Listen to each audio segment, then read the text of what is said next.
Welcome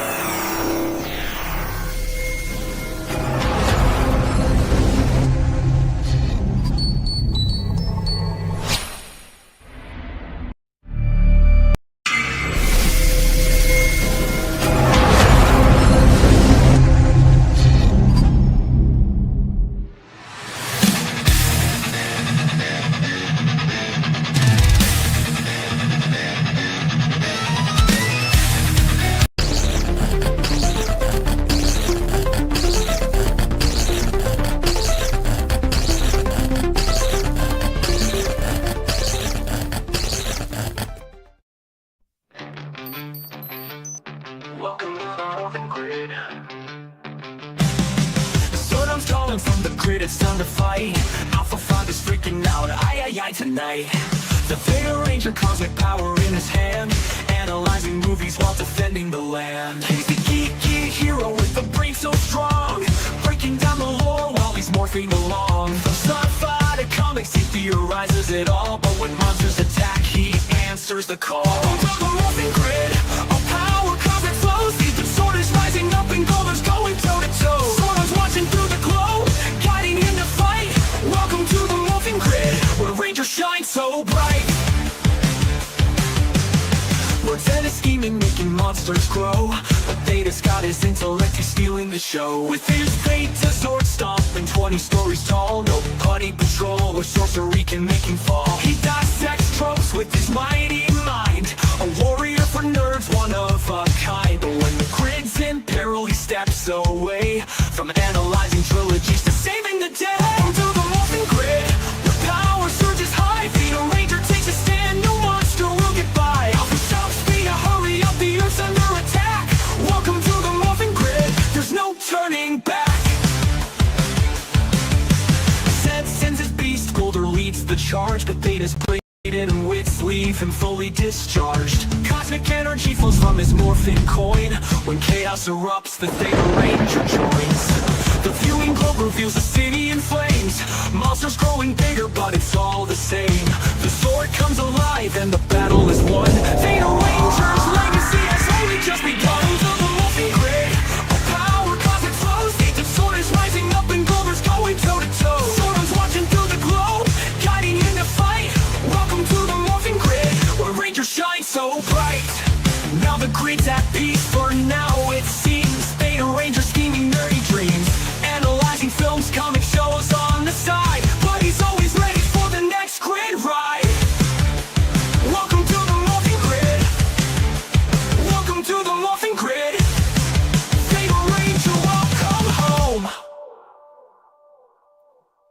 Now the grid's at peace for now, it seems. Theta Ranger scheming nerdy dreams, analyzing films, comic shows on the side, but he's always ready for the next grid ride. Welcome to the Northern Grid. Welcome to the Northern Grid. Theta Ranger, welcome home.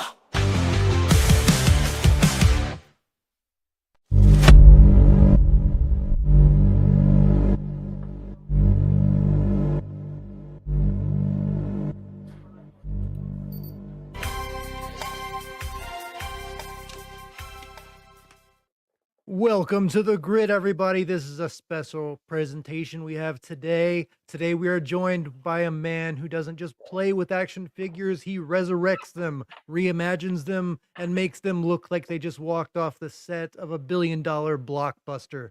You might know him from his incredible work on the 2021 cult hit TV series Laboratory of Mayhem, where he helped design and kind of twisted, brilliant creations that made you question your sanity and your collection.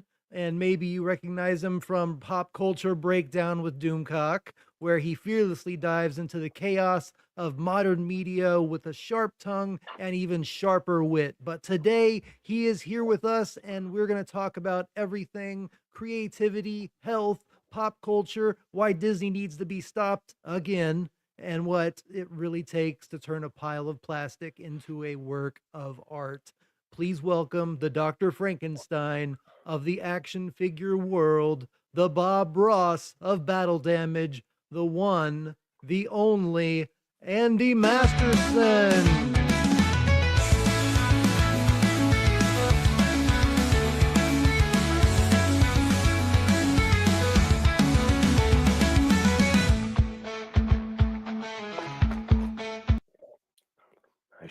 I should have brought my Bob Ross wig or That my would have been my Bob nice, Ross right? bro. Happy little plastic accidents. Exactly. Yeah, little happy trees, happy accidents everywhere. Thank you for being here, Andy, man. We've been trying Thanks to for do this having for a me. while. Yeah, man. I've just been wanting to get you on and kind of just share this with everybody that customizing your figures is so much fun, and it just the experience of creating your own figures rather than just going out and buying them is so fulfilling. And even if you mess up the first couple times, like I did a lot, um, it's just nice when you finally do something right and learn from it and get better and better. So, where did you start in your customizing? Was it as a kid or Well, I guess I did some of that when I was a kid. I had little Mego figures back in the 70s, mhm, and I was always making things to go along with them, and I didn't know how to do anything. yeah, Back then, it was just like maybe maybe some magic markers on something, give somebody a mustache. My son, when he was a little guy, uh, I started. He was a big Star Wars fan, so I started making, following along on the forums, and there were some sections on there about customizing and things about how to make things come up with how to make your own custom action figures. And so I tried sculpting yeah. a little bit, and I made one of my son, and then my daughter wanted one, and then it just kind of went from there, like doing different aliens and stuff, just little things that would fit on Hasbro bodies, so he could uh, Yeah.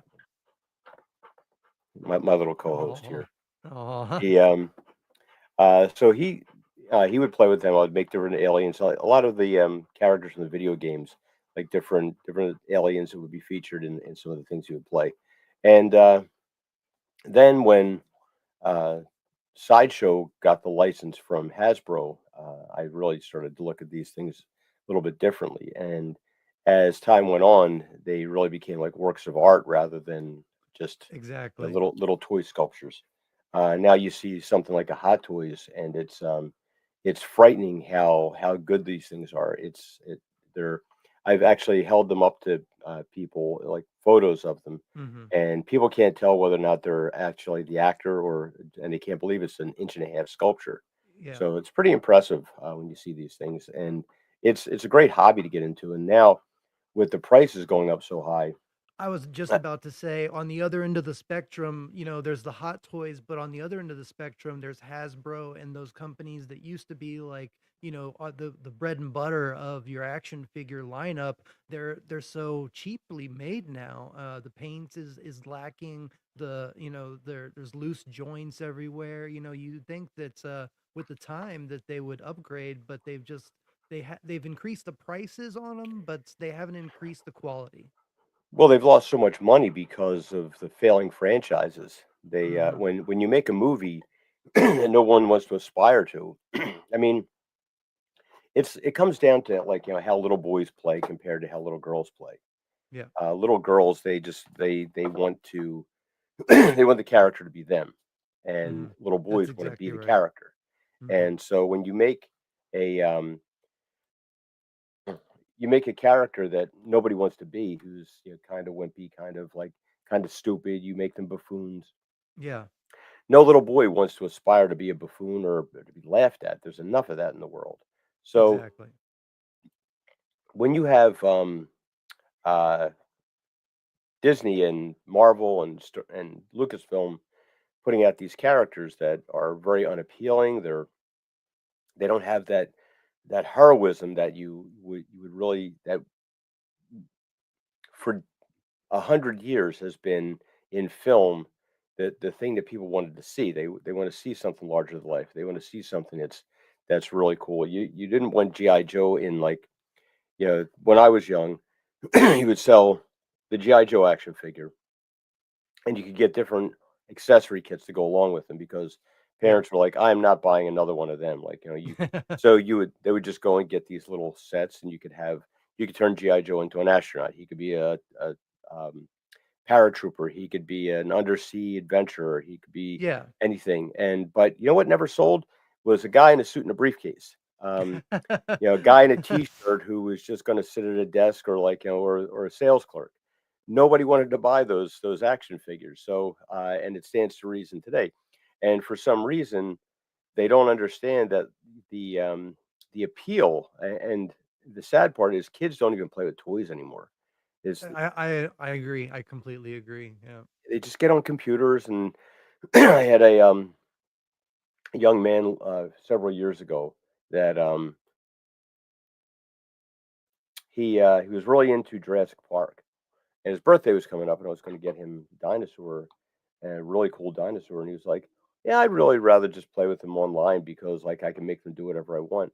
It's like, you can pick up a toy and you can hold it and you can make it do. Yeah, there's something about the textility of holding it, and I mean, there's just something that's lost on this generation. And I would even go into the like you were talking about how boys and girls play with things differently. Do you think that may be why Hollywood is different now because females are more in charge of production and stuff like that? They see these characters as themselves rather than wanting the characters to be the characters that they're supposed to be. I think um, I think there's a lot of problems to go along with this. It's most of all, it's the human condition. Um, Mhm. the storytelling is an art unto itself, and you need to have something that is um, serving the story. And I think a lot of these creatives that get in there, first of all, I think the biggest problem is and going through the collegiate system in the arts. Um, you see a lot of people out there who are they tend to be a little more like emotional, more feeling. They want things. Yeah, they don't like to get their feelings hurt and things. Well, in the old days, there was no space for that because you had to survive, and Yeah. survival's tough and survival's painful. You had to go work a 9 to 5 job. You had to get your hands dirty. You had to be treated like crap by customers, and Mhm. sell your shoes or whatever you did while you're writing your great novel. And those life experiences are what created the stories because that's what people can relate to. So now we have all these kids going through these college classes now where they're just taught all this drivel about feelings and emotions and which of course are I'm not saying that they're unimportant, but Yeah, um, exactly. No, I get what you're saying. Yeah. it's they have their place, and they can't be, when you're under fire, you don't have time to sit down there and discuss your feelings. Like you're in a fight, and like you can't, you know, dodge a couple punches and say to somebody that, you know, you're these attacks you're throwing at me, you're making me feel really uncomfortable, and it's giving me a little Exactly. bit of anxiety. It's like, Exactly. Somebody that's an alpha male or something like that isn't going to cater to your feelings in that situation. And I think that being a boy trying to grow into a man, I'm a prime example of that. I grew up with a single mom my entire life, and so it's been hard to kind of learn to be a man without a father figure. yeah, it is tricky because there's so many things that we see out there that we used to. You look at Mexican Iron Man, and he was growing up without a dad, and he would watch Bill Shatner, and that was Captain Kirk was his role model about how a man Hmm. should be. Yeah. And we used to see James Bond, and we used to see all these like oh well they're not they're brash, they're insensitive, they're insulting, and like well, that's the real world. Like most That yeah. people, you're not going to get that emotional support, and you shouldn't have to, because the real world, it's like it was the stupidity of the man or the bear Hmm. thing. So you get out in the woods, ladies, and you're in there, you're looking at a bear. Try reasoning with the bear. If you look tasty, you're becoming dinner, or Yeah. even maybe just an appetizer. It's funny the women that try to say that they would be able to manage the bear over a man. Yeah. Well, they've never seen a bear. They've never Yeah, seen, exactly. gone out in the wild. They've never seen an angry dog. Yeah. And and this is the thing that bothers me because people lie. It's like I love the old TV show House MD, Doctor Mhm. House, and Yep. his lines of everybody lies. Yeah. And um this is special. I remember many years ago back in the 80s, I was working as a bank teller, and I was one of only two males that worked at the branch. And I was pretty young at the time, and I was about 20 years old, 21 years old, and I walked in on a lot of conversations that men usually aren't privy to, and it was quite frightening how horrible they were to each other. They would be so friendly to each other's faces, Hmm. and behind their back, they were just like eviscerating each other. They're Yeah. they're doing these horrible, horrible things to each other, saying these terrible things, and yet they want to appear like they're all compassionate and Yeah. wonderful, and you get men like this too. Men like, they'll tell you exactly what you want to hear to your face, and then Yeah. they'll stab you in the back. That's corporate America, right? Nobody's got the guts to just get in your face and tell you, you know what, I really don't like you. You make me sick. You suck at your job. All this is like, and we have to dance around the lines, and we have to be with etiquette and kindness and all this stuff, and try to diplomatically say you suck at your job, and you're a terrible person. But But sometimes it's that hardness, that roughness that men need to be able to grow and better themselves.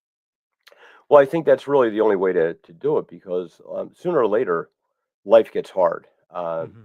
for most of us, and that's why you have so many people that can't deal with stress. I remember I was working as a manager at this store, and we had a girl who was going for her master's degree in psychology, and she was working as a cashier, and her family was pretty well off. They had kind of insulated her a lot, and she broke up with her boyfriend, and she was out of work for 6 months on stress leave because she couldn't deal with the trauma of her boyfriend dumping her, and which sounds ridiculous to a lot of people, but Oh if you've yeah. never experienced any kind of trauma and that comes along, it is significant enough for you to do that. And your job as a parent is to try and make sure that your kids can deal with those things. They have the tools to, like, yeah, look, bad things are going to happen. Get up and get back on the horse.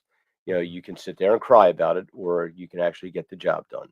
And that's just real life. That's just the Yeah. and when you put stories of heroes who are supposed to be overcoming these incredible odds, and Yeah. that's what you really want to see. You want to see that that superhero that just fought his way through this cadre of bad guys.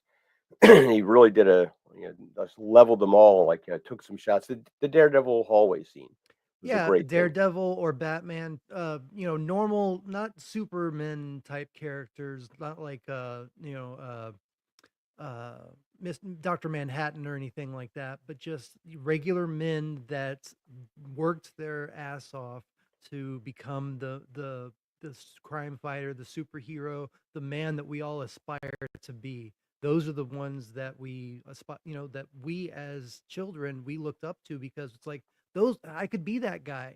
As a kid, I wanted to be a crime fighter. I mean, literally, I didn't have a father in my home, so I was watching all the cartoons, reading all the comics. I was watching like my mom let me watch a bunch of like more mature like heroes like the Guyver and bloody stuff like that. And I always wanted to be those characters, and be able to help people and stuff.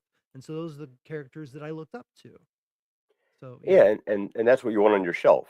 You don't want, for every, yeah, there are collections that you have, and um, you want your Batman, you want your Robin, you want your Mhm. Superman, and after the kids bought his entire Justice League, he might want a Perry White or a Jimmy Olsen to go on the shelf with Superman. Mhm. He might want somebody like to flank him on alongside it, but that's not your focal point. That's not the one you're going out to buy Yeah. first. That's not the one. And this is the problem that Disney and Marvel and Lucasfilm have done. They've made characters that aren't appealing. There's nothing. They don't overcome anything. Their their idea of heroism is to be brave and say what your feelings are, and how you identify, and how you, well, look, it's pretty simple. If your problems are that I don't feel comfortable with the way I look, and this is coming from a guy with a Mhm. busted up face, and my nose has been broken 7 times, and I I'm asymmetrical, all this. It's like, you know what's more important than that? Eating and making sure you have a place to live and making sure that you can actually provide for yourself and a family and things. It's like those are the Yeah. important things. Yeah, And that's the other actually what I stuff. yeah, I was actually gonna get into that next. Go ahead and finish your point. And I was gonna go into health and like your martial arts and how important health is for men especially. Well, it's important for everybody because, especially now, like we've got the capability to live a lot longer if we Hmm. take advantage of it, if we're smart about things. And but you have to be willing to do the work, and nobody is willing to do work these days. They read headlines. They don't read into stories. They take Hmm. what's given to them, and then they get angry when they find out that something that they've been told isn't true. It's like, well, did you check it out for yourself? Well, no, the news said it was Yeah, fine. So the headline says it all. Yeah, yeah, exactly. and I've heard and that how so they many write the times. headline is Yeah. important. It's like if you have someone who is developing a life saving drug, okay, Hmm. and the pharmaceutical company is going to charge for it because they've got to recoup some of their expenses. Costs over $1 billion to bring a drug to market, and they go through all these phases and stuff, and and they have lots of them that fail, and then there's this price tag on it. It's like, so how you could either write the story, here's a life-saving drug, or like here's the pharmaceutical company charging you for this thing, Hmm. um, because they want to make money.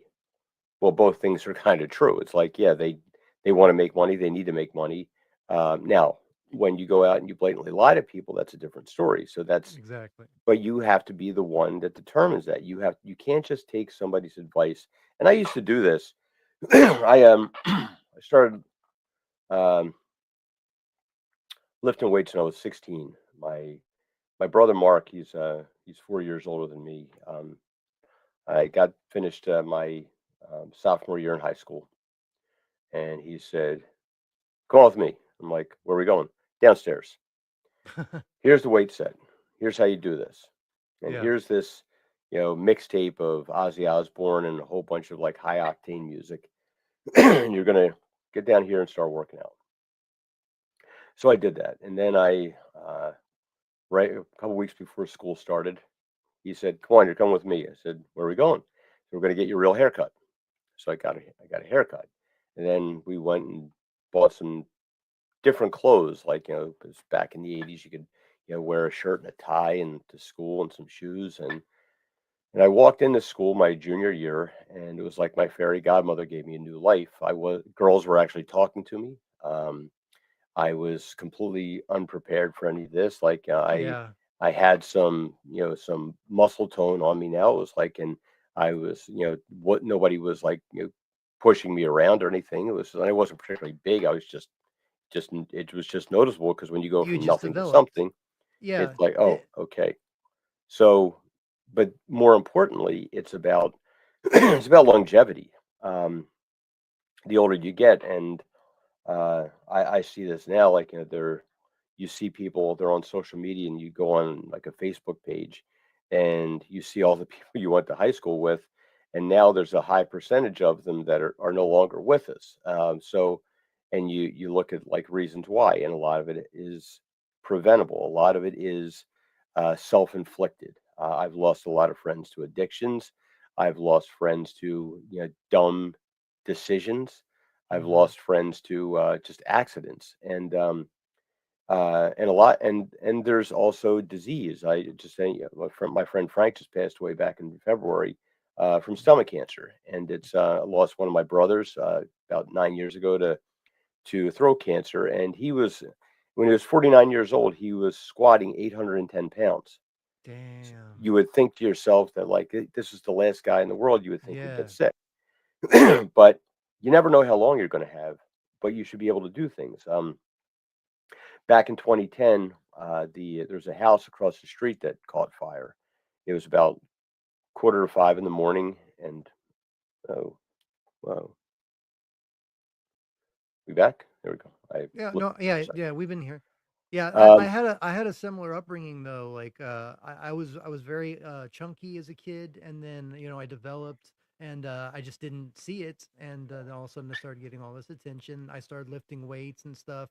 I got into martial arts, doing kempo, um, and I loved it. I love martial arts. I love gymnastics. I was in gymnastics for a little while, and yeah, I mean just I really took my health seriously, and I did have a lot of people that in my close proximity that died to addiction. I was fortunate. I was an addict. I got sober on January 1st, 2017.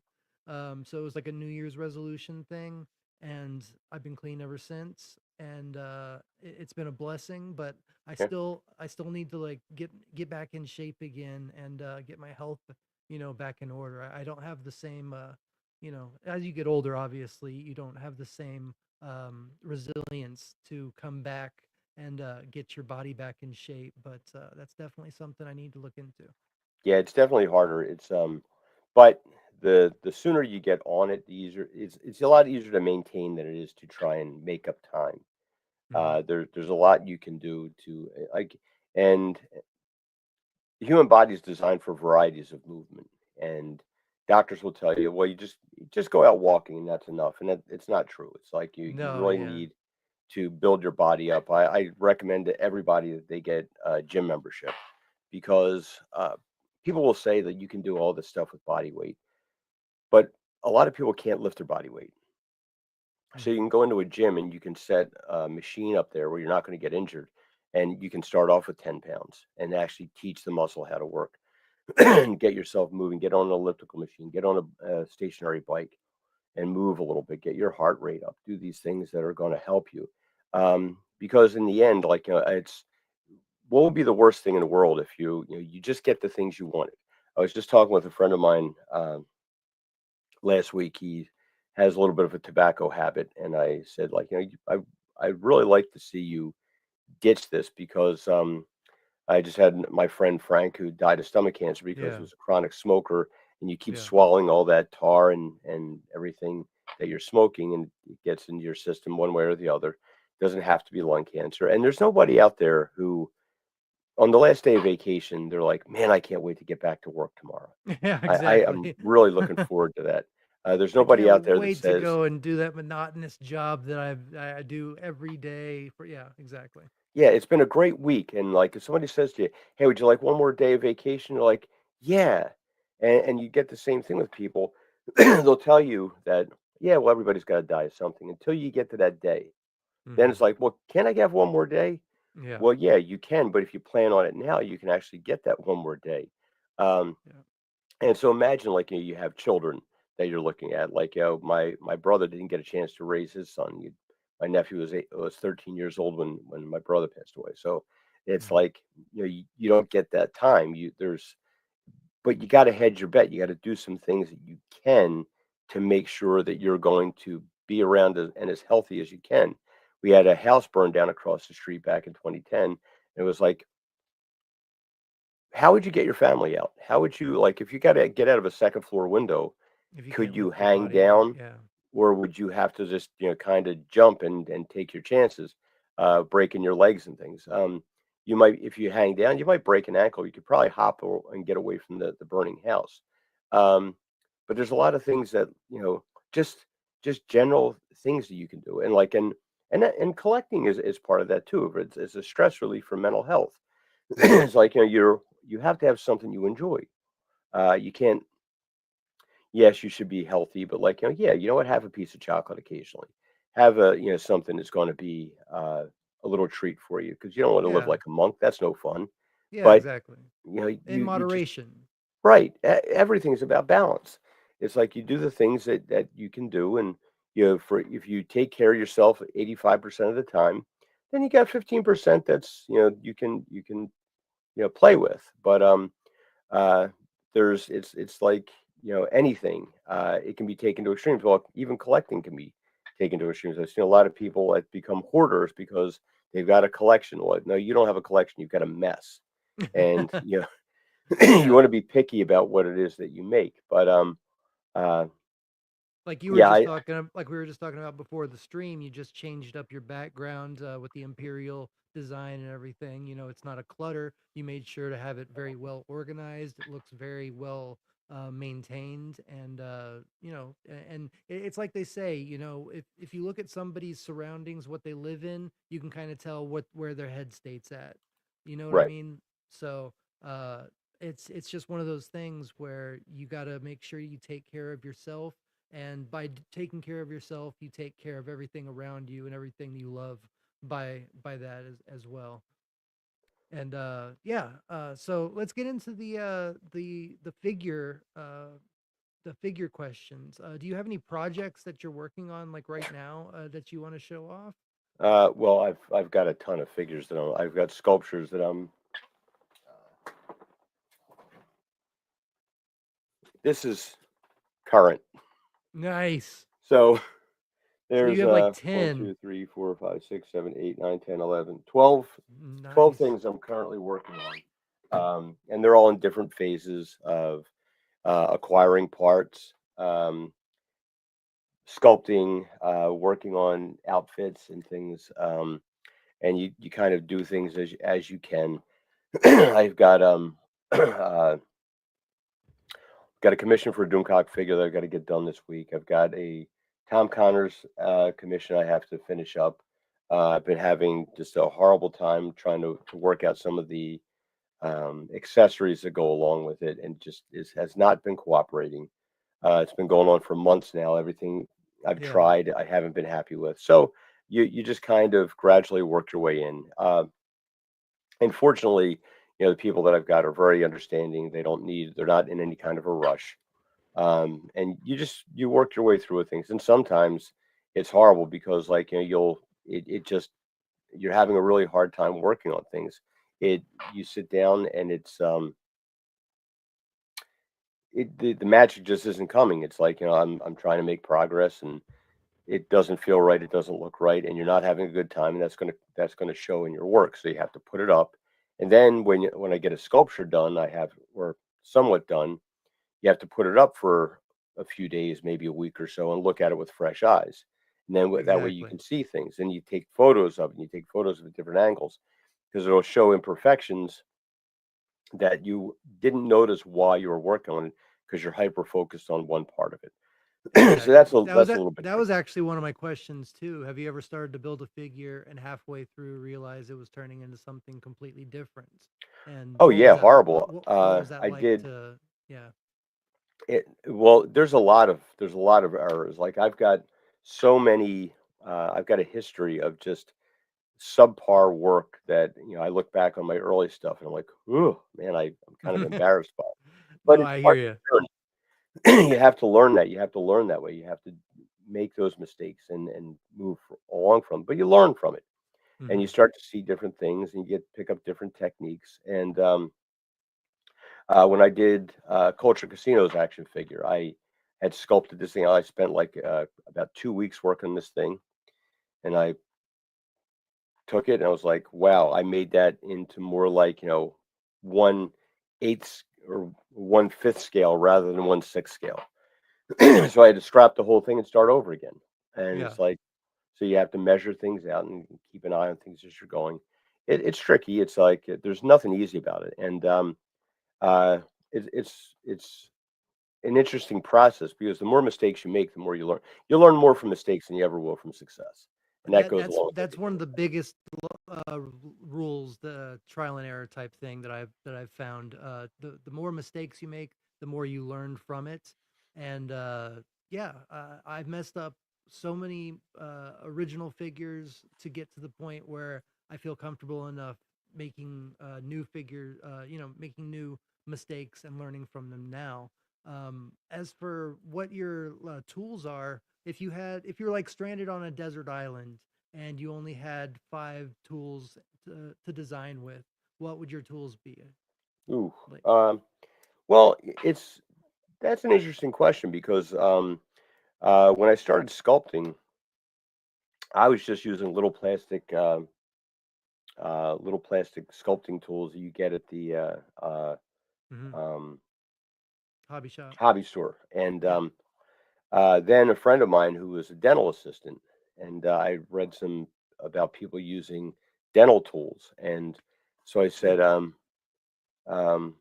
"Where do I get some of these dental tools?" And she said, "Like, well, what do you need them for?" I was going to sculpt with them. Well, she said, "Well, we have to actually, throw these things away after so many months, and like, would you like me to hold on to them and I can just give them to you?" I'm like, "That'd be great." Yeah. So I started working with that. I started making some of my own. You take a little piece of metal, you hammer it out, and you thin them out and things, and you bend things and shave things off with a Dremel to shape things into something you could actually use. Um, and then you find different things. I've got like a gigantic set of. I could if I can take this cup and if I were to put all of the metal tools inside, it would probably fill this entire cup, Oh, I which bet. doesn't seem like a lot when you until you realize they're this thin. It's like it's Exactly. you know, Yeah, no, and I have a full thing of those too. Like little different sized balls at the end to kind of yeah, the stylus. Yeah, roll out the yeah. clay. Well, and as far as that goes, do you prefer working with clay over like a polynomer plastic? Oh, I use Super Sculpey Firm for the most part. Yeah, I do I want to just try started working using in that. wax. Yeah, I suggest you using the Firm because it's a lot more forgiving. The soft stuff is like you just blow on it and it won't hold a shape. It can even the weight of it can if you make something big with it, it can even sag a Hmm. little bit. But the Firm holds its shape pretty well. And then like you're using different things to thin it out. You can take. I have these little makeup sponges like this. Hmm. My Yeah, I, I saw my daughter's little table and I that said, might work. Yeah. "What are these?" And she's like, "They're makeup sponges." I said, "Can I steal this?" She's like, "Why?" I says, "I'm gonna try Do you need sculpting my with high heels too? it." So you put this and you dip this in some rubbing alcohol and you run it over your clay and it smooths it out for you. And then that's another one that I really like are these silicone tip brushes that Hmm. you can use to smooth things out and get a nice finish. Um, Depending upon what you want for a finish too, it's like that's another aspect you have to look at because sometimes if you want something that's going to be a little shinier, the clay doesn't do it. It's like it's not it's too porous, Yeah. and so when it gets done, you'll have some parts that will look really shiny because it's you did something that was a little firmer, a little bit more like sometimes I'll work different things in with say I need a certain shape. I'll use like maybe a rounded piece of plastic or PVC. Well, when you cast it, that part comes out really smooth and shiny compared to everything else. No matter what it is that you do, it's never going to come out like that unless you take that part and then you coat it with some kind of an epoxy and then Hmm. you sand it down and you do it again and sand it down and like until it gets nice and smooth and shiny and Yeah. you end up using something like a 1500 grit sandpaper on it to try and get those elements into it. Exactly. But that's tricky too. It's like and some things you want like if I'm doing a head sculpture you actually want some texture to the skin. If you don't put that in there, then it looks very dull, like it looks something looks very machine made and things, which some people want because say somebody has a GI Joe collection and you make a sculpt for them, they want that to fit in with the rest of their collection. And so Exactly. you have to work with those sorts of things. Like you Yeah. have to find out what people are looking at and what they're going to be doing with these things. So and that's a different thing because you could have something like if you take old sideshow figures, they don't really mesh well with the modern Hot Toys figures. Yeah. And even the third party figures have come such a long way. They're We- maybe a couple degrees lighter than Hot Toys figures. Then you have in art studios, which is Yeah. another head level above Hot And Toys. Mezco and Super Seven, NECA. There's all sorts of third-party companies that are coming out that are just blowing away the old companies like Mattel and Hasbro and stuff like that. Yeah. I know you work mainly with 12-inch figures, but for new people that are just starting out, I know it's hard to, they're kind of expensive to get 12-inch figures and work with them. I found that on Amazon, they have like a beginner, like a plain slate type of figure. It comes with like a full articulation, like the figure arts. It's the same size as figure arts figures.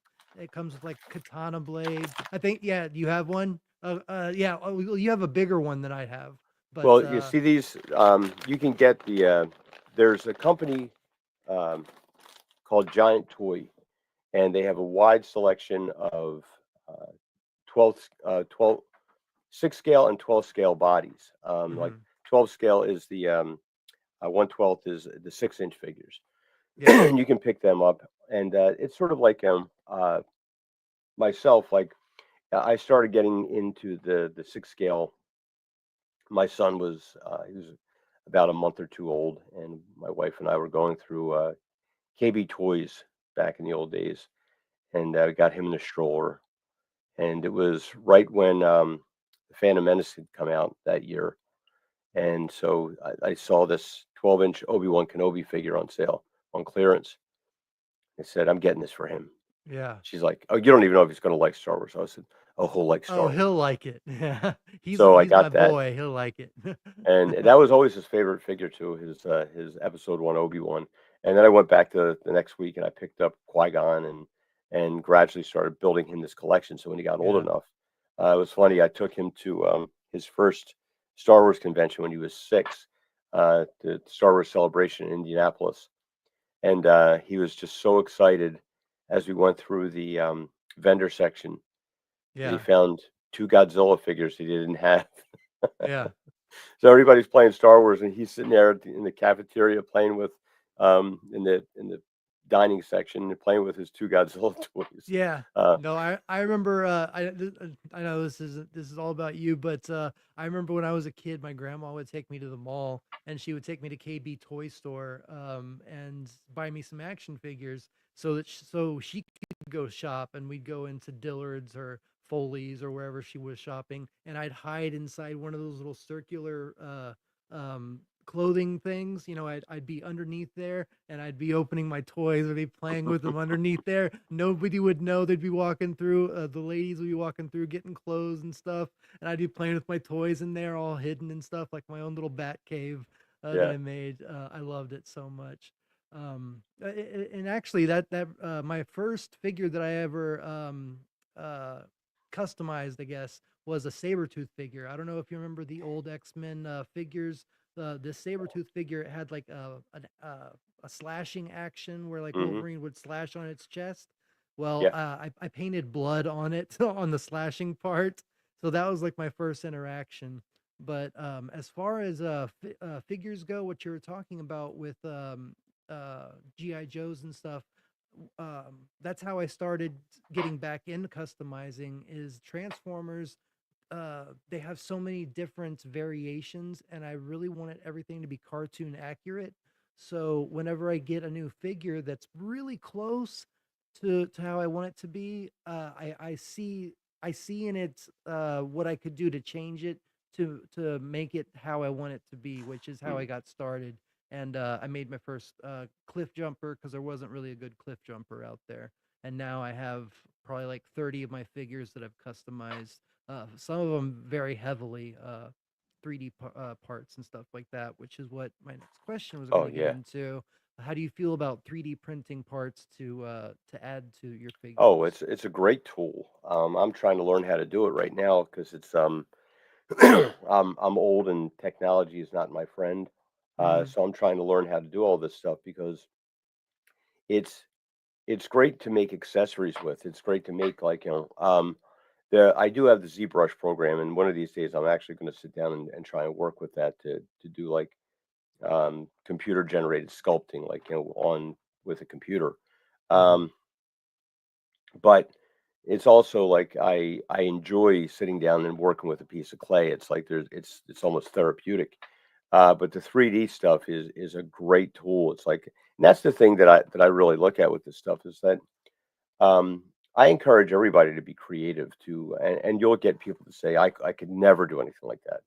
Well, you never know until you try, and exactly. it's like if there's something missing from your collection that you really want, and there's not going to be any way to get it, then try making it. Try and you never have to have any worry about it if everybody's happy with it. It's Hmm. your collection, so the only person that has to be happy with it is you. And if it represents something that you want, then that's good. It's like, and that should be enough for you. If anybody comes Yeah. over and criticizes your collection, you take them over to this door and you say, "Here, you can leave. Yeah. It's Exactly. Yeah. I don't need your opinion on this." Um, Yeah. See, but that's another thing that we were talking about too with health. It's stuff like that that keeps you wanting to get better. right. As men, like when you hear like, oh, that's not so good, then you think, well, how can I make it better? Like instead of just like whining and just giving up, throwing all your tools out, and just being like, what the hell? Just this isn't for me. I'm not good at it. Whatever. You got to keep going. You got to keep trying and doing what you want to do. Well, you Um, don't expect success right away. Like, exactly. let yourself make the mistakes, and that way and don't throw them out because you'll have something to compare Yeah. it to. And always realize that perfection is not something that is attainable. Like Yeah, no matter how good the artist is, you'll never find an artist who is completely happy with their work. There's an old saying that art is never finished; it's just abandoned. that's And exactly right. Yeah. you get to a point where that's got to be good enough. It's got to be, that has to be good enough to do. Like, well, I can't do any better than that, so it's got to be that. Yeah. So those are things that I like 3D printing. There's a lot of things you can just pick up online rather than sit there and like laboriously try to create something. And people will say to you like, yeah, but you get the satisfaction of making it. I don't have to worry about making a door panel if I can 3D print one. I can Exactly. do. I think that some of the most fun that you can have with your modern action are the accessories that you make to go along with them. You set up. I have a friend of mine who um, he's into video games, and he made himself a Final Fantasy seven bar diorama, Seventh Heaven bar diorama, Yeah. and it's really impressive looking. And then at one point he had a pool house, like a little pool house next to a swimming pool, and he made a life-size model of the bar inside that. So it was like a kind of an Inception thing. He had the model inside the model of this Oh, video that's game. funny. That's So that was hilarious. pretty cool. Um, Yeah. but there's so many things that you can do with just using basic things, and you can make. I like having some kind of background to interact with my collections. I Yeah. find that I do that too. Yeah. yeah, that sterile thing of just having a figure sitting there by itself, it's Yeah. sad. It's kind of lonely. It's out of place. Like it Yeah, shouldn't be there. Yeah. It's like an uncanny valley type of thing. It's one of those like Mandela effect type of things, like it shouldn't be there. Yeah, right. I'm the exact same way. That's why I'm in the middle of making dioramas for each one of my shelves for my transformers because I have the backgrounds, but I want to and this is where I got started actually really getting customizing. My grandmother got me into it. We She had snow villages, Hmm. those houses, and we would Yeah, put them up every year for Christmas. She had like 50 of them. She had 50 of these houses. So we devoted an entire room to putting like these dinner tables together, and I would sculpt the mountains out of styrofoam. I'd have these hot wire uh, um, little hot wire machine, uh, not a gun, but like little knife, hot wire knife or whatever, right. and shave it down. Making mountains, making resin lakes and stuff like that. And so that's what really got me into wanting to do more dioramas and stuff. I made the command center for the Power Rangers. I customized my Gozer tower for Ghostbusters over here. So yeah, I really enjoy. I think I second your motion about having a lifeless background. There has to be something there to make it seem like it's in its proper place. So yeah. Yeah, Um, because it's I mean, otherwise it's a statue, and part of the fun of action figures is you can pose them in different things. I have a good friend of mine who collects Funko Pops, and he's got over 1,000 of these things, and he's got them autographed by different creators and so forth. But to me, it's just kind of like they kind of sit there. You might be able to move an arm or something like that. I like Mhm. to be able to take things and you can set something up so it's like it's like having a brand new decoration every month. You can go and like you can change the pose, you can add a different character, you can have a fight scene, you can have like a face off, you can have a museum type pose. You can Yeah. change it up, and and that's nice because you're not stuck with the same thing. Exactly. Yeah, and that's what I love about being able to repose and like restructure the dioramas and stuff like that. I didn't realize we are gonna get so many people in here, so I want to go and say hi to everybody while we don't lose them. But I want to say hey to Warevo. That's Buckethead. We got Mage here. We got Stark of Iron. The man, the myth, the legend. That's taking me under his wing. Gunner. We also have, let's see, we got a lot of people stopping in here, so I didn't want to lose them on my. Got Comic Relief Crusader saying yo, um, Hail Stark, Stark of Iron, Gunner again, Swollen Salad. Zach is now 18 years old. How are you doing, brother? File 13. What's up, brother? Duck Vader stopped in. Thank you so much. When the bear passes out, it will fall forward. You did it. Now snap out of your fantasy and realize you died somewhere around step 2. Yeah, that's exactly it. Yeah, Duck Vader, thank you for being here, man. Casey's Creepy Creations. We will do a final thing, but thank you so much for your super chats. All super chats will be read at the end of the interview. I just wanted to make sure we address everybody. The lovely Sherry, Jedi, Orphan Zane, thank you so much for being here. Sean Carter, my bro, I love you, brother. Thank you so much for being here. And Stark of Iron. So yeah, I just wanted to make sure we got to everybody, and I think that's it. Lemon pie, the fruit cake, and DJ Play Nice rock. That's right, brother. We're gonna have a good time. Sondaris is also here. Thank you so much, Duck Vader. And lemon pie again. Yeah, thank you so much, everybody, for being here. Yeah, it's a pleasure to finally be interviewing Andy. Anyway, let's get back to it. Do you want to? Well, we can go for another 30 minutes or however long when Yeah. you're ready to, kick it off. But yeah, we can get back into it. As far as if somebody's getting into um, wanting to get into customizing, what would you recommend without having to mortgage their soul to buy like a 3D printer or something like that? Well, the first thing I would say is ask yourself how extensive you want to get into something. Mhm. For example, there's the first high end figure that I bought. Well, what I figured was high end. I was spending about $10 each on these Hasbro Star Wars figures for my son, and every once in a while I'd pay full price because I would just wait till they went on clearance and just snatch them up. And the most I would pay is like $25 for them. And this is 25 years ago, so inflation now. But I Mhm. mean, hell, I think now the what do you call it? The Legend series. I Oh think yeah. they're something like they're like $25-30 now. Oh yeah, But easily. so uh, take a look at what it is that you want and how extensive you want to get.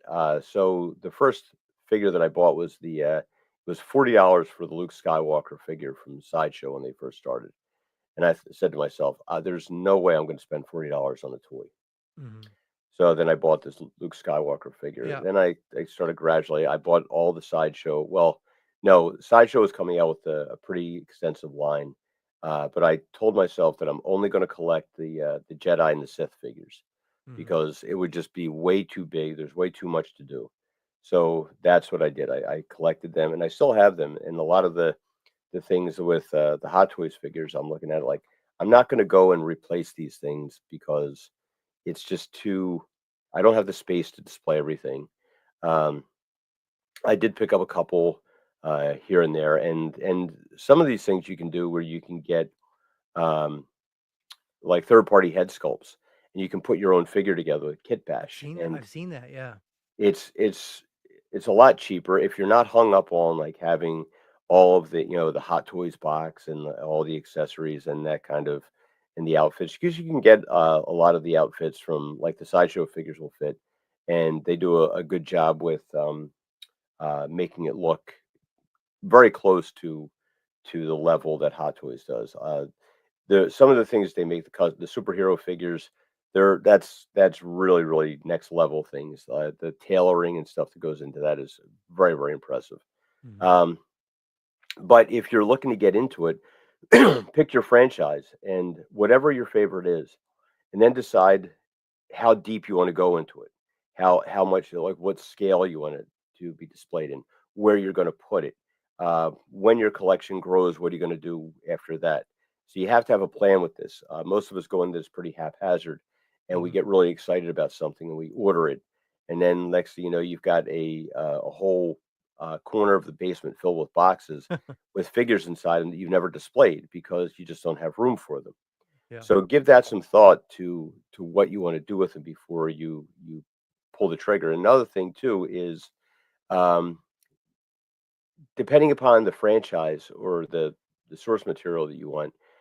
For example, the first Hot Toys figure I ever bought was the from the Captain America movie, Mhm. and I said, all right, I'm just gonna buy this one, and I got it. Then I got the rescue version. I got the Red Skull, and I'm like, yeah, this is getting ridiculous. I just bought three toys from this one movie, and then they started doing things a little bit different, increasing the size so that even though they're all in six scale, different characters of different heights didn't make sense to have, Tony Stark next to Steve Rogers and the same height. You know, Yeah. Robert Downey Jr. is about 5'8", and Chris Evans is 6 foot tall, so it's going to be a difference there. Yeah. So then they started making the Captain America figures a little bit bigger. So I'm like, all right, I can't just keep buying these things. So what I had to do was um, I picked up the Avengers figure of Captain America, and I ended up selling that eventually because he was shorter than the other ones. And then I said, all right, you know what I'm going to do? I'm just going to pick one and I'm going to go with that one. That will be my representation of Captain America. So I bought Mhm. the Civil War figure, and then the Endgame figure came out that had the chainmail look to it. I'm like, see, now I have to get that one. Yeah. I have to make that work. So you pick and choose what it is you're going to do, and you'll have some idea about how much space you have, how extensive you can get, and what's really important because there's a lot of really cool looking figures out there. If you just buy Yeah. what looks good, you'll go bankrupt, and next thing you know, you'll be like starting your OnlyFans channel for For your the feet drunken winos. pictures. It's Yeah, like exactly. Yeah, so but you make a good point though about making sure you know the space that you have and the money that you have to invest in the hobby yeah, in general. So you have to make sure you if like for me, I wanted to make sure that I had enough room like to get season 1 and 2 and the 86 movie of my Transformers. So I had right, to make sure I had enough shelves to display season 1 of the Autobots in one, season 1 of the Decepticons in the other. So I have 6 shelves. I have, season 1, 2, and 3, and then season 1, 2, and 3 of the Decepticons. So I have two different shelves with, or two different bookshelves with 3 shelves in each for, my Autobots and Decepticons on both sides. And then the combiners are on top, standing on top. So I have enough room for them. But yeah, you have to make sure that you have enough room for everything and then enough money to do that.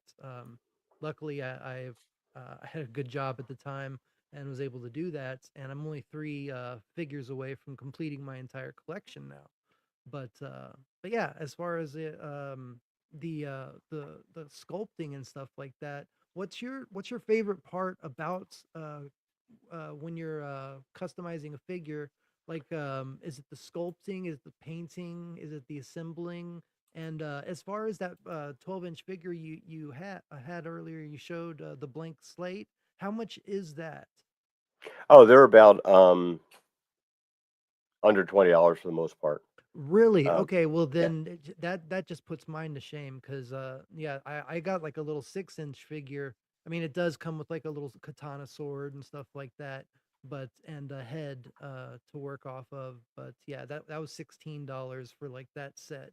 But if you're telling me I can get a 12-inch figure for under $20, maybe I should invest in that for my Theta figure. Well, it all depends because it depends on what it is that you want to do with. Is it going to fit in with the rest of your collection? If you want that to be, for me, um, it's like I want something that's going to be. Um, I think it's a really cool thing to have. Like I've made figures for a lot of people, and Hmm. um,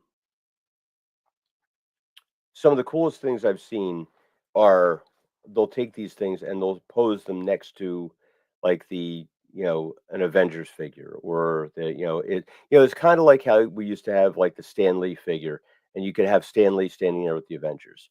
You Yeah. could have there's people that had back in the old days they sold a George Lucas head, so you could have George Lucas standing there with Star Wars, Hmm. and and you can have your own action figures sitting there with someone who's just uh, whatever your Yeah, chosen like represents your universe that you're trying to correct. display. Yeah. Like And so with this over here, I'm gonna be doing like a Tron display. It's gonna have like Star Trek and Star Wars, but Tron, Back to the Future, just this, all that type of stuff. But since my channel is based around the grid and stuff like that, that's what I plan on doing with it. Sorry, go ahead. I interrupted you. so let's see here. Let's pull this up here. Let's see. Trying to share Mhm. this screen Yeah. here.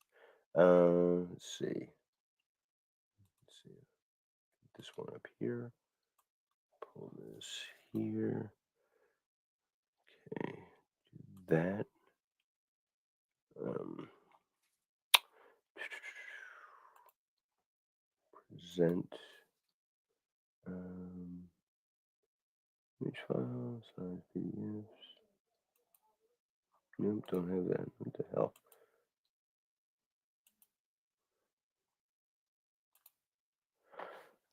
Choose Um, present, and there then we go. share screen. Yeah. Okay. Okay, There it there you is. go. Okay. There it is. So Okay. Oh yeah.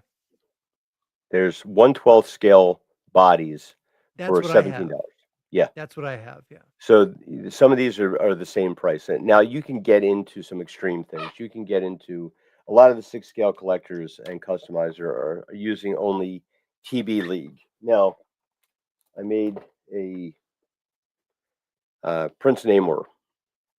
Yeah. Now this is a silicone body. It's got a stainless steel frame in it, Oh, okay. and it's very heavy. It's medical grade silicone in the body, So and you cast that body all yourself? Like, is no, that no, what? you buy the body. It's all Oh, okay. yeah, Okay. yeah. But these things Oh, they so run but it any just comes with a wire frame inside already. Okay. yeah, I it's got already you. inside there. So this is the body is covered with medical grade silicone, and Okay. they're seamless. They've got like the only joints they have are in the ankles and the wrists, and at the neck. So, but they run about $100. So Yeah, see, yeah. if you get that, it's like you're gonna have a very expensive collection, and sometimes it's not necessary, and sometimes it's a pain because if you try and put clothing over top of that silicone body, it does not want to slide across it. It grips it. Yeah. So you really have to work it in there and try to do those things. But if you have like an ABS or a PVC kind of body, the Yeah. clothing that you put on will just slide right on there, and it's much easier to work with. Well, Um, if I got one of those because see what I'm trying to do is like I have this figure. It's a Lord mhm, Draken figure, and you see like the shoulder pads go up like this. right. Well, the figure that I'm trying to make, it's let's see. Let me see if I can get over there to that screen.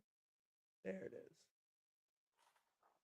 Okay, so I this is the character that I'm doing. Let's see. Why can't I find it all of a sudden? Oh, there it is. Okay. Okay, so this character, I'm trying to turn this character into this one. So it has that pointy shoulder pads Hmm. and has the helmets already. So I wouldn't be using spandex or any clothing. It would be mostly just like uh, plastic armor and stuff like that. Um, so what would you recommend? Would you recommend that sculpt that you were talking about that you use? Um, well, what I would do for something like this, Like, would you use this figure or would you use the one that you have? um, Yeah. if you well, it depends. If you wanted to go in with the rest of your collection, I think you could probably get somebody to like use Blender and make that armor for you that you Yeah. could and you could slide that over anything. And the other thing too you would you might want is if you get that original 3D printed and you get it Mhm. with the resin, not with the filament. So it's Mhm. nice and smooth. That way you don't have to like the filament stuff is very convenient, but it's you have to sand it down, you have to fill it. Exactly. Yeah, You know, I've had it's to do that with some of my transformer upgrades that I've got. Yeah. right. But if you get the resin ones, the UV resin ones, you can make, and even though it's going to be firm, then you can make a mold of it, and you can get some. There's this company called Specialty Resin and Chemical that has flexible resins, and Mhm. like for example, Yeah, because I want my figures to be able to do dynamic poses and stuff like yeah, that. So. yeah, you can take for example, like I've got um, Twi'lek Leslie Headland here, and but this Oh, this resin is actually this is a flex at 90, so you can actually bend this a little bit, and you can get it 30, 40, 60, and 90, or 70 and 90. So it's on different levels of flexibility, and so you could put that on there, and this way it would move around a little bit. That way it's not locking your figure in place, and you don't have to worry about yeah. snapping it. So that could be an option for you to just get the original done and then work from there.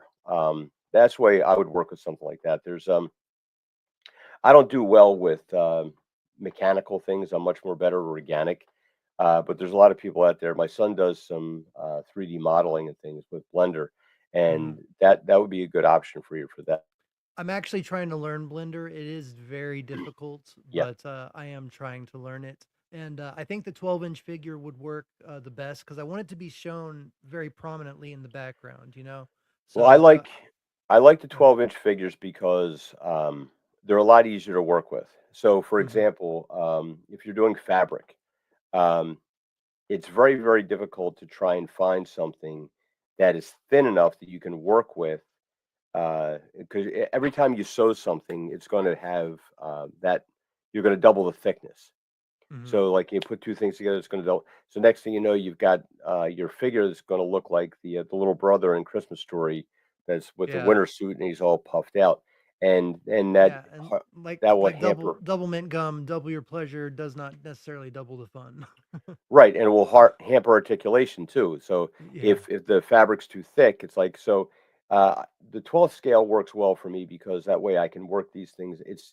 And there's a ton of accessories.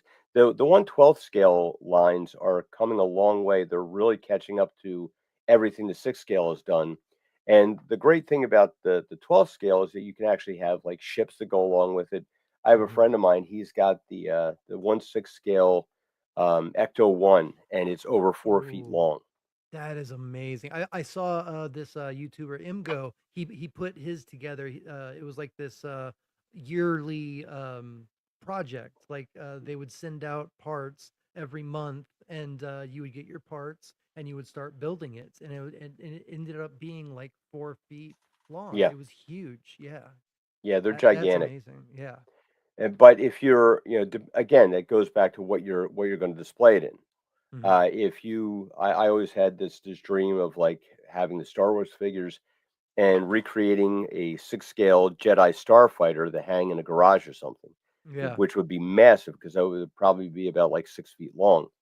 And but that's becomes a problem with it. Now, if you want to shoot things with it, um, a lot of Hollywood productions will use six scale miniatures because things like water and flame can still look proportionate in that scale. But if you go any smaller, then it looks sort of like the old Godzilla movies Crazy. where you can tell Yeah. it's like you just splashed in a mud puddle and not a lake. It's, Yeah. it just the mechanics, the physics of the materials don't work right. Yeah. So I like the six scale because there's so many options available to you. There's so many you can just go online and order uh, separate head sculpts and separate outfits, and you can put your own things together with it Well, relatively and a inexpensively. hu- and a huge thing that you were talking about too is that there's no joints. Like they're underneath, they're hidden. So like you Yeah, don't see like the screw holes or where they right. should be, you know. It's all underneath and hidden and it looks like a real body. I think that's a huge advantage to those figures that make them look a step above the rest. So I Yeah, think that's definitely something to consider for me, especially when I'm trying to make these figures. yeah. There's been an evolution with these things. It's not just the old fashioned GI Joe and Barbie anymore, where you can take these and like I said before, they will fool people. You show them a photograph of one of these figures and they cannot tell that it's not the actual actor, and it's Mhm. actually an action figure. They're shocked. But of course, there's when you look at these photos online and you see like, I've got a third party Harrison Ford from the sequel trilogy here, and Hey, it's that's not like, too bad. you look at it and you put it up really close and you'll find imperfections. You have to remember a lot of these things are about an inch and a half tall. The Mhm. head sculpt is an inch and a half tall, and you're going to be seeing it from here. Your eye's not going to pick up that level of imperfection, and Yeah. you're going to see things. It's going to, oh well, that's so and so. In fact, when you're sculpting, you can add too much detail, so it gets to a point where it doesn't look like that. Technically, it's correct, but it doesn't look like your subject because there's too much detail. Every line you cut into sculpture adds like 10 years of age to it. So even though somebody might have like, some wrinkles, if you carve them into the sculpture, that's going to look a lot older. And then there are people out there that will spend ungodly amounts of money for these things. Yeah, Uh, exactly. you have the In Art Studios Gandalf figure that they made, which is it's just breathtaking how good this thing looks. But I also know I have a friend of mine who he is a painter, and he actually paints the prototypes for uh, Sideshow and NECA and Ooh. all these different companies I'm a because he's huge fan of NECA. Yeah, they yeah. do some amazing work. Well, I know Trevor Grove. He's one of their sculptors over there, and he's Hey, incredible. hook me up. Make him. Trevor was like Trevor was he started working for Sideshow when he was 16 years old. He was so good. Yeah. And then he, finished school, and then he left Sideshow and went to work for NECA, and he does some amazing things. Every time I see him post on things, I always comment there like, yeah, but are you going to do it in six scale so I can actually enjoy this? And he's like, Yeah. no, unfortunately we can't do it. But that would be great if NECA actually made like six scale things. That'd be cool, but It, their figures are top of the line. I mean, oh yeah, they have become one of the standards. I have my my Ninja Turtle. Oh, you got an Alf. Oh, you there's got Al. a Alf Sidious. Yep. So That's awesome. he was Yeah, sitting I in, got my turtles. Yeah, they just make some awesome figures. Yeah. yeah, and such a wide variety of things too. Like there's so many licenses that they have that they put Hmm. up there that you can make the most of. Yeah, they have Um, Thundercats. They have Silverhawks, I think, too. They have Turtles. They have so many different franchises. It's really remarkable. It's really cool that they're able to put out so many great figures. yeah, they are really what's the word, prolific in what Prolific, they put yeah, out. So yeah. there's a lot of things that they make. But when you're doing your own collection, again, it depends. Like, and keep in mind too, when you make this figure, you're not going to be happy with it. Like, you're going to be happy with it at first, then you're going to sit Yeah. there and say, I could do this better. I could do this better. And you're going to go through several different versions of it. That's just normal and natural for it, and it should be that way Yeah. because that's how you perfect your craft with it. But Exactly. I really encourage people to try their hand at creating things, even if it's just like you make a little wooden table to go with your, or a diorama base. You use different materials. You can use uh, foam insulation for different things. You can get sheets of this stuff at Home Depot. I think Yeah. you can pick up a 4 foot by 8 foot sheet of uh, this green insulating foam. It's about like a 5/8 of an inch thick, Yeah.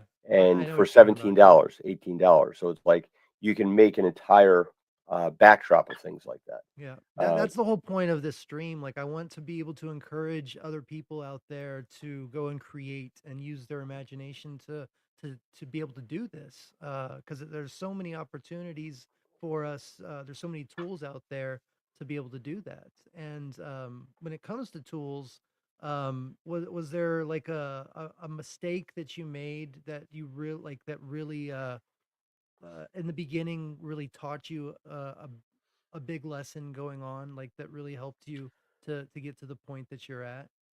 Probably the most important thing I learned to do was scale correctly. I got myself a set of a little digital caliper, and I start off with um, I mold the shape of the clay into things. I put it on a little stick. Like I've got this one here that's like, so I put it on here, and it's a squared stick, so Hmm. that it does. If you put it on a round one, it will spin. Yeah. This will hold it in place as I'm working on it. Because if you're holding it in your hand, you won't realize it, but you'll put depressions, and next thing you know, you'll be deforming the entire shape. So you have to work with it a little bit, like kind of hands off as much as you can. Hmm. And even with that, you're still going to make little changes to your setup that you don't want.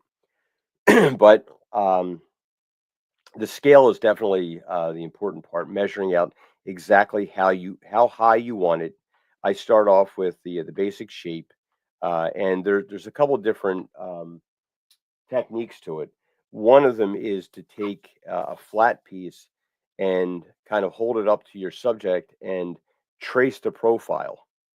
And so you're going from a profile, and like, so you have that there, and then and where you place, and then like I have these little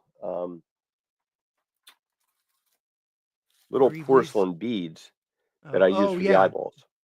So Oh, that cool. way I used to sculpt them and try and smooth them off, and it's just so much easier to give yourself a break Yeah. by putting them in there. And but you have to make sure that, like, most people think of the eye being this way, but the eye doesn't sit in the head like that. So you're not looking at like here. The eye is actually kind of like in this position in the Oh, head. wow. So That's like something I when you look didn't. at it, what you do Oh, is if you take a profile shot of somebody, you can see how the eye is in here like this, and it's kind of like this way. So if you were to look at my eyeball per se, it would be more like up here than down interesting. here. And the way Like you if you look at position. an anatomy book, that would be what how it would set in your skull. That's crazy. I Oh, didn't know facial that. anatomy is huge with it, and Yeah. because there's measurements to it. There's a lot Yeah. of measurements that go along with the human face, That's and if that's why they're I'm off, better at sculpting Cybertronians than actual humans. right. Well, and everybody's different with that. Like I'm not good with mechanical. It's because Mm, the symmetry is too hard to achieve, and it's very difficult. But there's a lot of, everybody's got their strengths and weaknesses, and that's where mhm. things like 3D printing are really good, because you can go into True. things like Thingiverse, and you can find sculptures that people have already made, and oftentimes they're free. They'll put things up there, and they'll just put the model out there, and you can just download it for free and print it out. So Yeah, that's a nice thing. that's what I did do with my Minosaur. Yeah, because the Yeah, face that I got with my DX9, it just didn't look right. And thankfully, I found this file for a Minosaur face. It looks perfect. I did have to sculpt the horns so it looks appropriate.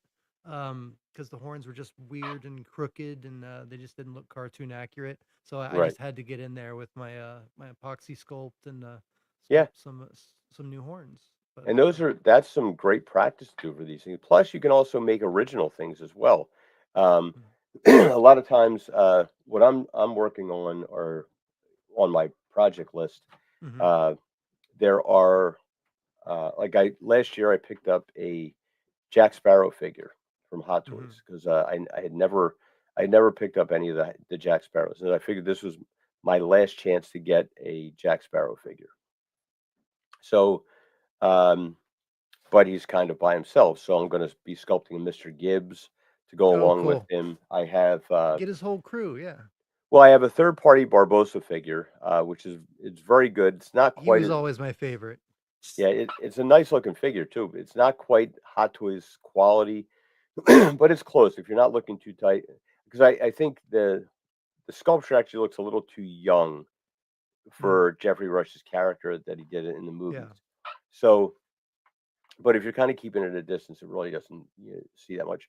But I want to do Mr. Gibbs. I want to do uh, Pintel and Rigetti, the two bumbling Yeah. pirates Okay, I gotcha. that are in Yeah, there. So that's that way, awesome. there's sort of like a crew there that goes along with him, backing him up, Yeah, and it's there exactly.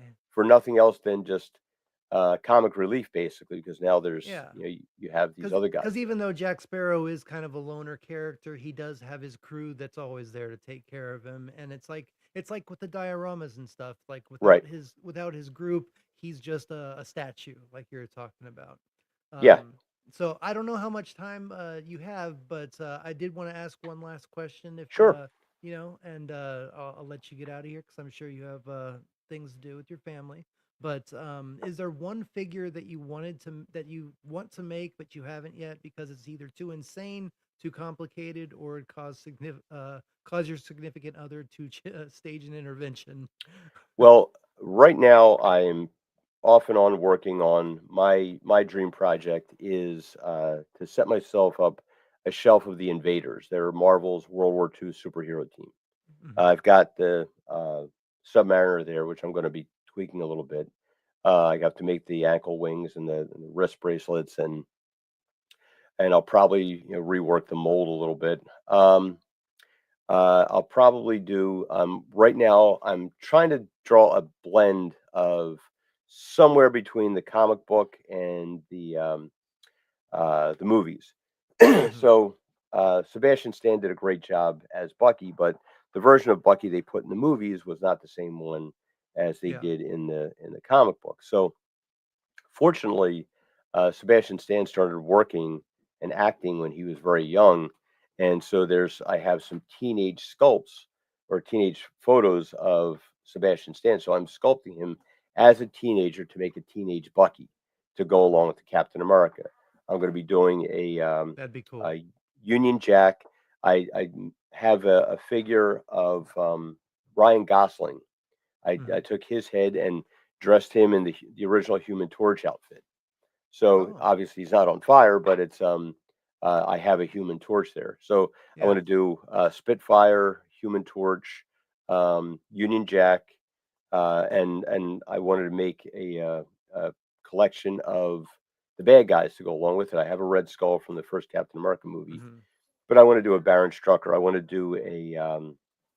do Baron Blood, Master Man, Warrior Woman, and a few of the other bad guys that they used to fight all the time, and kind of set up myself with Yeah. this cool World War II shelf. It's interesting. I consider myself a nerd, but a lot of those characters I don't actually know. I know Union Jack. I know a couple of them, but yeah, those are new names to me. I'll have to look those up. Yeah, it comes with my age. It's like they brought a lot of Uh, these out in the 70s, and I was about 10 years old or so, and because I started collecting comic books in 1976. So mhm.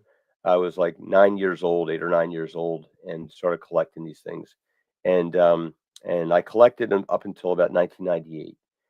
Then I would pick up a few things. I did pick up the Brubaker run on Captain America, and that was good. But my dad fought in World War II, so that was always a thing for me. And I want to set this, that world up and make it look like my diorama shelf, like a bombed out European town where they're Yeah. having this battle in. So that'll be my magnum opus, I think, as far as that. I did do a pirate theme, and I wanted once I get my uh, I thought about what could I do for a pirate themed shelf, and it was you know you have these different characters. 'Cause I'll have a Blackbeard figure that I ordered from a third party. I'll have Barbossa. I'll have uh,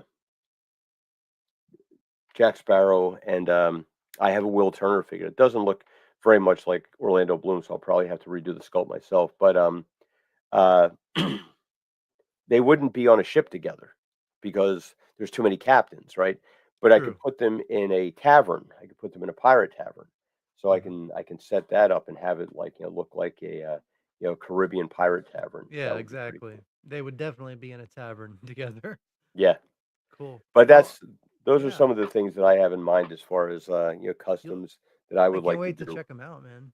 Yeah, it's when I ever get to them, it's like because like work, you have your job, you have like your family, you've Yeah. got like all the other stuff that you do, and like you've got commissions, and I'm trying to work on this, and like so I may get a chance to work on one of those things like 1 week out of every 3 months to Yeah. get on it, and then and that's assuming that it comes out right. So once I get caught up, because it's usually like I get caught up then a whole wave of things comes in again. So it's like, okay, let me Yeah. work my way through this. But it's fun. And it's for me, the most important thing is when you send something to somebody and they just appreciate it so much. They love it so much. They're sitting there with it and it's like and it you made a dream come true for them. They have Exactly. this thing. I did one for my goddaughter and my two nieces, and I made them their own dolls, like Barbie dolls, for their birthday and Christmas. And uh, my buddy sent me a picture of her sitting there sleeping with her doll, and it was Oh, like right there. That's like and you that's do this. gotta fulfill. Yeah. Well, one of the best things about this too is that you make something like this, and you know that there's you have the action figure goes to the retail store, Hmm. and people go and buy them up, and then you have the ones that worm the pegs. Then they go to Ollie's, and they go to a landfill.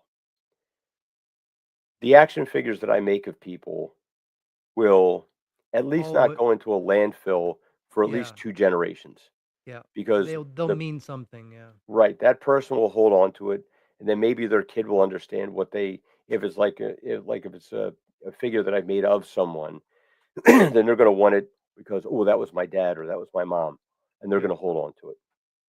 And then, maybe a great grandkid will like, and then other people are gonna like, what's this thing? It's like, that was my great grandfather. Oh wow, that's cool.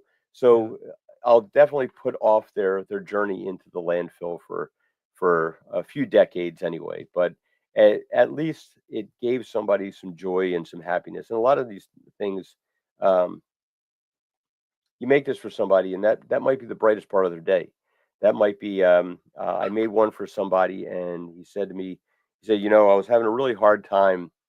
Things hadn't been going right. I was really struggling with some things, and then Hmm. this thing shows up, and it's just like the the time and effort that somebody put into it just to make something for you, and it makes you happy. It's like you need a little happiness in the world. You need to like put some more of that out there and help people, like because there's so much misery. There's so much I couldn't agree more. Yeah. pain and that just comes with life.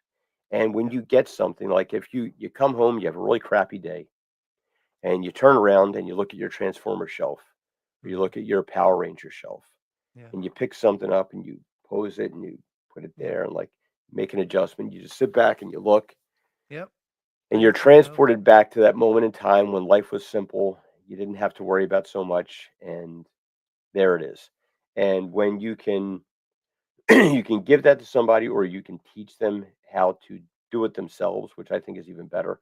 Hmm. Um, that's something that really makes an impact on somebody's life and a positive one. So I encourage everyone to try and do things like that. And I mean, I couldn't have said it better myself. That's exactly why I wanted to do this stream because it's made such a difference in my life. Being able to customize and just work on figures and just kind of get lost in the being a child again, because there is so much trauma and tragedy out there. And I think the movie Pay It Forward has the theme right. May not have a great person in it, but you know as far as when somebody does something good for you, go out and do good things for three random people. We need to start spreading that to other random people, and making the world better, because it's not going to make it better itself. Just like Yeah, Doomcock says about the super chats with Wes Cagle. They're not going to read themselves. Well, life's not going to get easier by itself, so we got to go out there and make it easier for everybody else.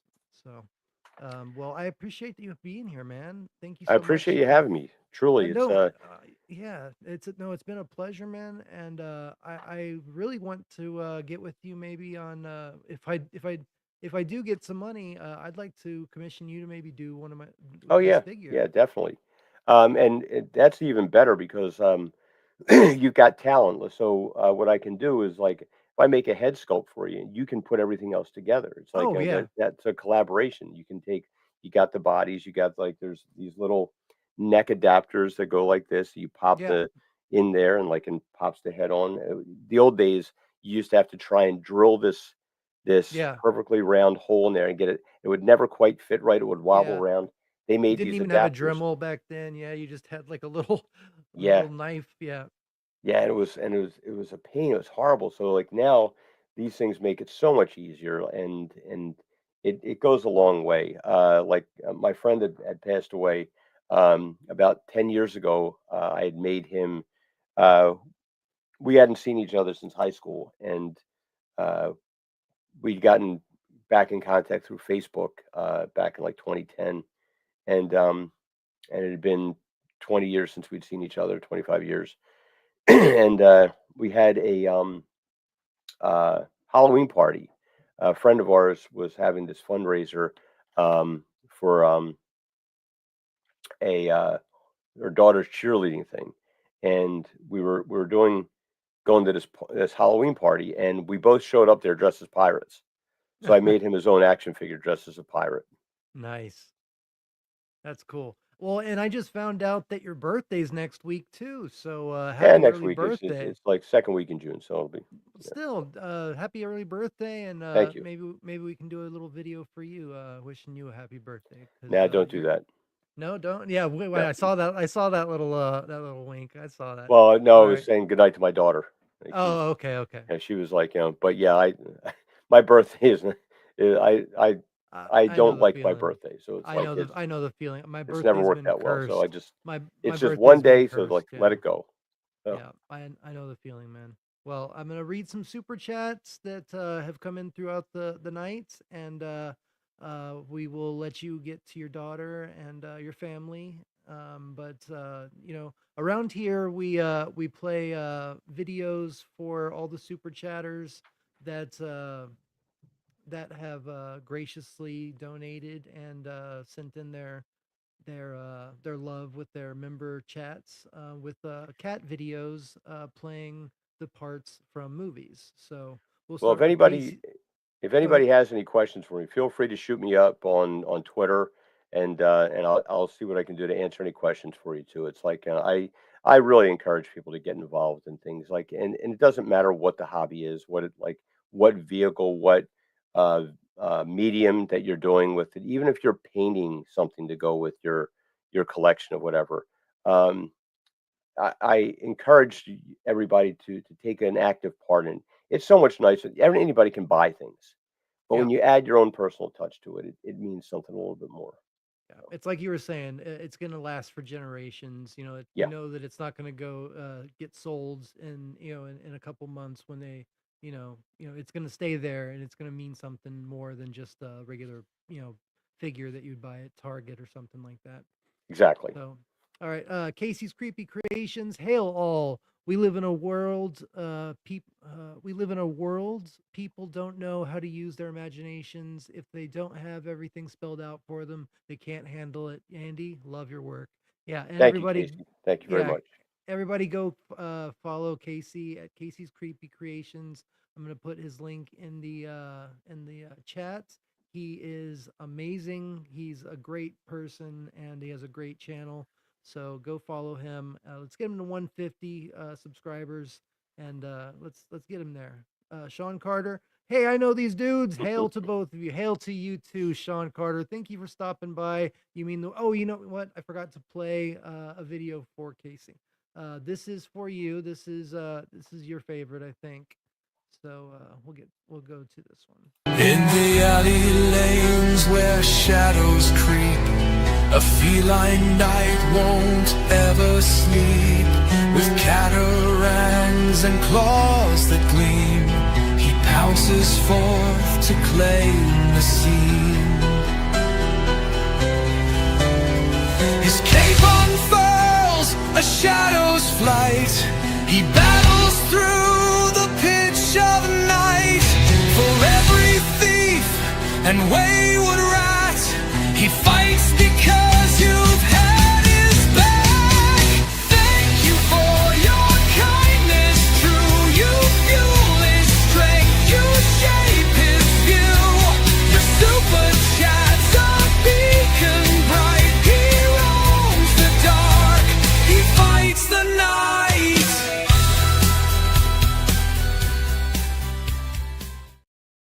Thank you so much, Casey. And then back to Sean Carter. I love you, brother. We need to do some more stuff together. Whenever you have some time, I'd love to talk some Star Trek with you, or whatever you got going on. I'd love to be a part of it because you are an amazing guy. And yeah, this is for you. This isn't Star Trek. I need to make a Star Trek one, but this is close. The force within you, I can feel. It turns the tide, it breaks the seal. Your messages, your tears ignite a burning hope in the endless fight. Thank you all for the cosmic glow. Super chats, feel the battles I know. Across the galaxies we're bound. Victory's war is the only sound.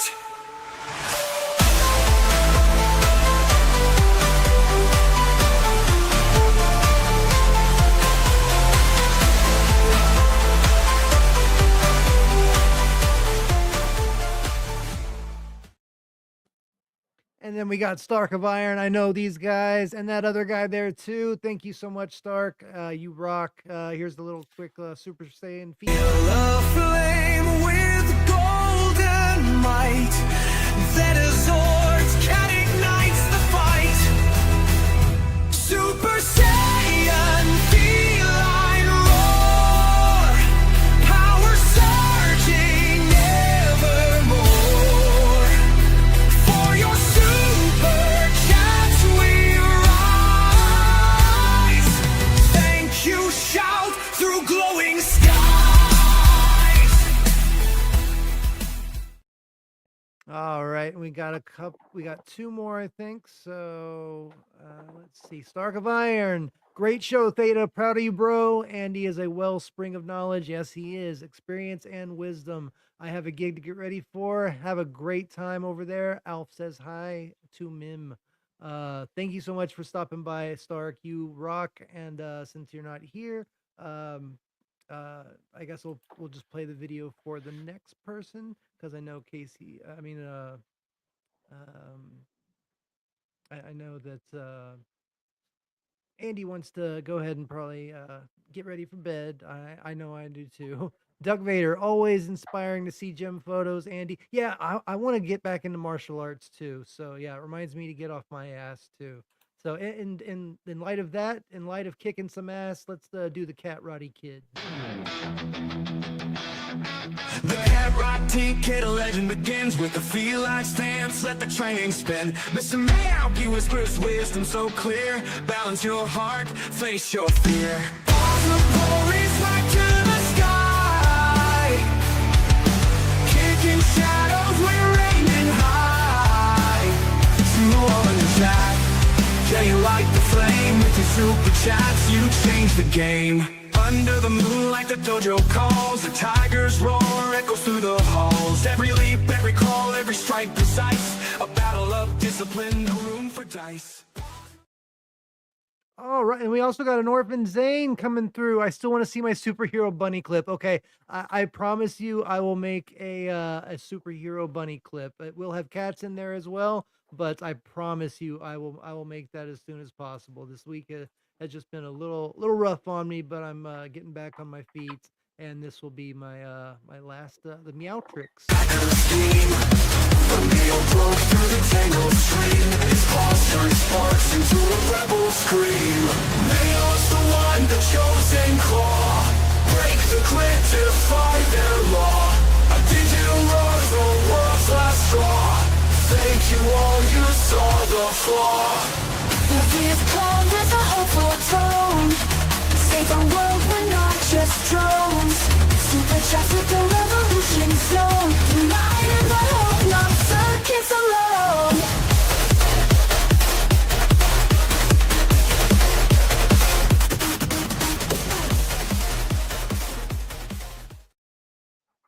Awesome. Thank you all for being here. Thank you so much, Andy. You are a fucking legend. Thank you for being here and sharing all your wisdom with us. And hopefully I can get on some of that 12-inch figure scale and we can work together doing some I Give can it a shot.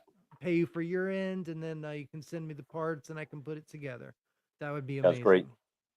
Thanks All for right, having man. me. Well, thank you so much for being here, and you have a great night. And I will talk to you soon if you're around.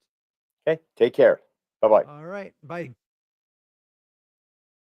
All right, everybody. We're gonna call that a night, and I hope that you all enjoyed Andy Masterson, the great, the one, the only.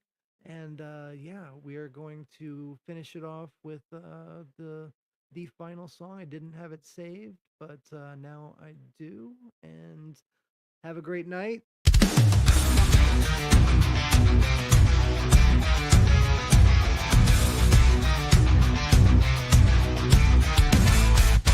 Power up, all around the force in the skies. Watching wheels glow and strange truth in his eyes. He doesn't do comments that shows how he knows. The Theta Ranger morphs, knowledge overflows.